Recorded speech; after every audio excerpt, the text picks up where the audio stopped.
Hello there. I hope you're having a great day or that you have had a great day. I want to jump straight into this budgeting. So, I've always struggled with budgeting, and recently we came up with something that works. So, this is going to be the paycheck budget. So, with the paycheck budget, it is not a monthly budget. It is exactly what it says it is, a paycheck budget. So, we're budgeting for a specific paycheck or each paycheck. So, we're going to start off with writing the income. So, you can even budget in advance for paychecks you're expecting and just calculate your hours and stuff like that. So, we're going to use different. Oop, this pen is drying out on me. We are going to use figures that are just examples. So we're going to start off with 1200, say that that's your check. And then the next thing that we're going to go ahead and write is create a category for bills, because we all have bills. We all have bills. And in a monthly budget, you would see bills written as fixed expenses. Alrighty, so with the fixed expenses category, we are going to divide this up with sections. So amount, then we're going to have description, and then we're going to have due date. So I'm just going to do it like this instead of like drawing the lines, because as you can see, my handwriting isn't that well. I'm not that good with stuff like that. And then we're gonna go ahead and let's just say 200. Starting out, we're gonna describe that. So that 200 is going to be for electric. And then let's just say it's due on the 28th. And then we're going to go ahead and put $90 for our phone. And then another due date is going to be the 30th. And then let's just say 500. Let's just say probably portion of rent. And then it's going to be due on February 1st. And this is just an example. So for you, you would just follow the columns and put whatever description, like whatever bill you have coming up, and then the amount, and then the due date. Now, in accordance with this, I want to show you something. So this is paycheck budget for, let's say, a bi-weekly. And this is not working either. I am so sorry. I have no idea what's going on with my markers. Let me try to find one real quick. All right, these are weird colors. These are odd colors to use. But let's just say, for example, week 1, you don't get paid anything. Week 2, you get paid on this day. I'm gonna finish this up first. Week 3, you don't get paid anything. Week 4, you get paid again. That's your pay week. So now this little star, that is Friday, which are most people get paid on Fridays. So you're gonna get paid for this week, and then you're gonna be using this paycheck to cover expenses for the next 2 weeks. So from Saturday, which is starting right here, so from Saturday all the way till Thursday before your next paycheck. So from Saturday to Thursday, this is what this is covering. Any bills that fall on Saturday all the way till Thursday before your next paycheck hits, you are going to put those expenses under fixed expenses to, handle that. Alrighty, so that's explaining that. And then let me go a little bit further. So like say we have another month, because this is just 1 month. 1 month. Sorry about that. So this is just 1 month, and then this is month 2, week 2, week 3, week 4. So paid, not paid, paid, not paid, paid. And then we have our pay dates on the Friday. So it just literally repeats itself. So say for instance, from this Saturday, you got paid on Friday, and then this Saturday all the way till Thursday, you covered all the expenses that fell within those 2 weeks. Now you get paid, and then you have these next 2 weeks, the Saturday all the way to this Thursday, to cover. But this check, for some reason, it's going to be smaller, or you have too many expenses that you can't handle a certain bill. So you would make sure you use this paycheck beforehand to save up for a bill that you don't think you'll be able to cover with this paycheck, if that makes sense. I really hope I didn't confuse you guys. Let me know in the comments if you got this. So you would just figure out which paycheck you need to use for certain things. Let me try to break it down even more. So say with this paycheck, get paid on this Friday, and then I have these bills from the Saturday all the way to the Thursday for those weeks. So if I can't pay something with that check, I'm going to use this check. Like, it's all about predicting your hours that you work and stuff like that. So if, say, I have like a $500 bill coming out here, maybe I won't have enough to cover $500 in full. So on this check, I will plan to put back at least half of that, $250, to be able to give myself some leeway for this check. I really hope that makes sense. Let me know if you guys understood that. I didn't think it was going to be that hard to explain. So moving on, from Saturday to Thursday, off of our check that we're working on right here, let me circle it so you guys can have a visual. So this is our check. We got $1,200, hit our direct deposit. Now, Saturday till Thursday, these are the bills that are coming out. We have electric coming out, then we have the phone bill and the portion of our rent. Let's say we have a roommate or something. Now, we are going to go ahead and let me get my red marker. We're gonna go ahead and calculate this. So, okay, so now we're gonna move on, and we're going to calculate this. This didn't look good. So then it's going to be $790 of total bills.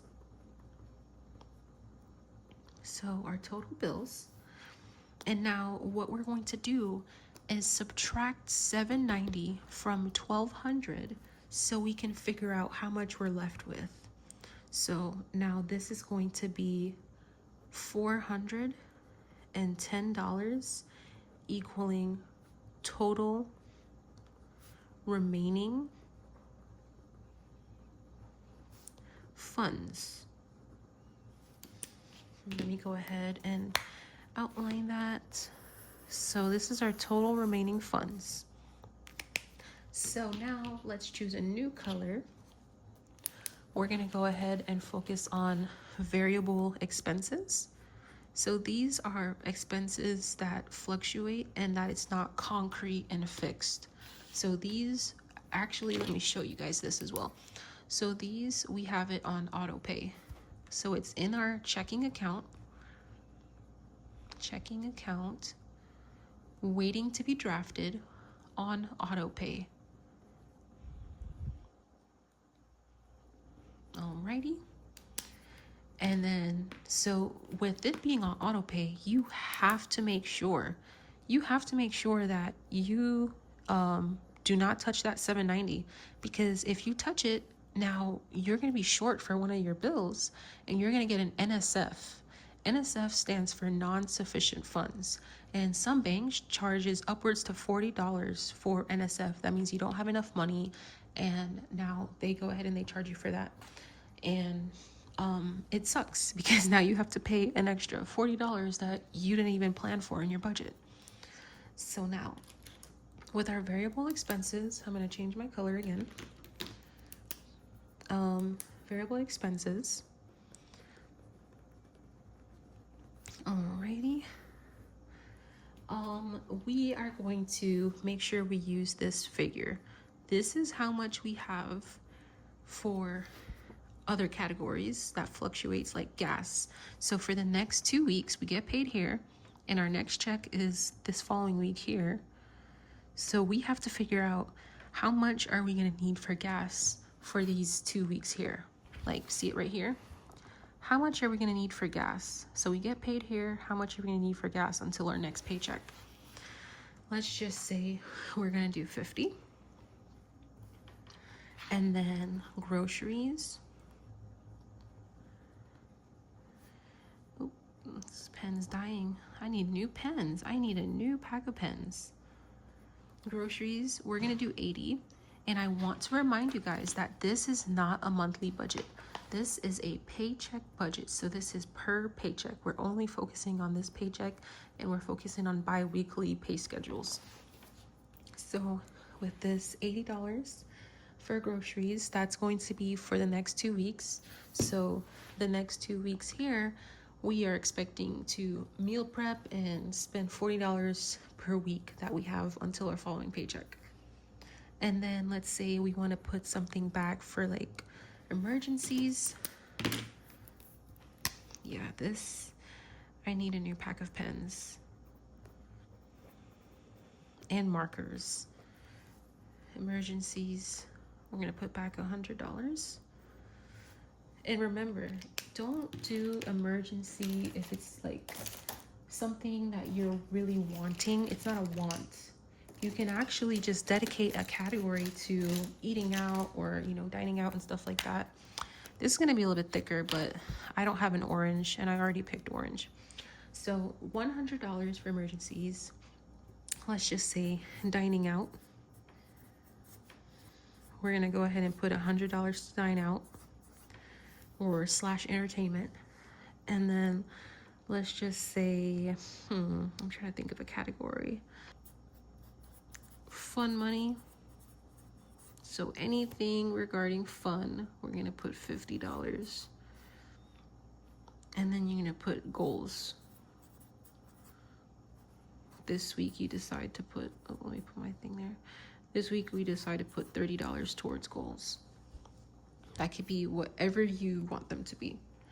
So that, let's see, the 50, the 80, the 100, 150, 30, that equals out 410. So we have no money left over. That means every single dollar was given a home, and we're going to be using it for everything specifically in each category. The thing with variable expenses is that even though you put back 50 for gas for the next 2 weeks, you might just need to use 40. So say you used 40, now you have $10 extra. For this $10, you can have Taco Bell if you choose to. You can save that $10. You can donate. Whatever you choose to do with this extra 10, or however this works, like say you didn't spend $80 on groceries. So, you just fluctuate whatever you need it to go to. And then this category, this is what we like to withdrawal in cash. So withdrawing it in cash for cash stuffing binder. Yeah, I know I didn't spell that correct, but I don't like writing with this type of thick marker.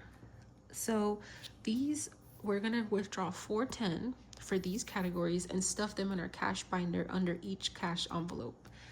And then sometimes, like say for the emergencies, the $100 emergencies, I might want to deposit it to, let's see, deposit to Chime, which Chime is a mobile banking account and or mobile banking app, and they're really really great, and I love to use it just for all my spending, because one day when I do decide to get a house, oh, I don't know what just happened. Sorry, my light died.